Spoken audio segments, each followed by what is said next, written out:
Почему я называю так называемые пластические операции? Потому что, насколько мне известно, хирург Храпач и его ассистент Захарцева, они не заканчивали каких-либо специализированных учебных заведений по пластической хирургии. Они являются просто хирургами. Насколько мне известно, Храпач является хирургом то ли первой, то ли высшей категории. А его ассистентка Захарцева, она является ассистентом на кафедре хирургии. Это 4-я кафедра хирургии, которая ранее располагалась, как я уже говорил,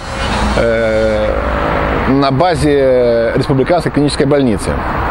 И, естественно, в обязанности Храпач, Захарцева и других работников этой кафедры не входило никакое проведение никаких операций. В их обязанности входило обучение студентов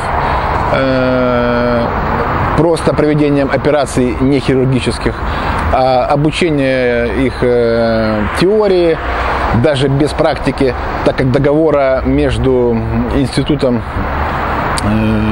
Богомольца и РКЛ не существует. И потом в ходе следствия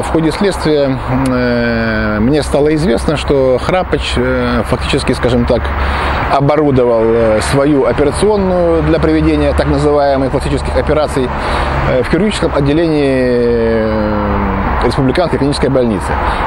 Все это происходило с позволения главного врача Коломейчук.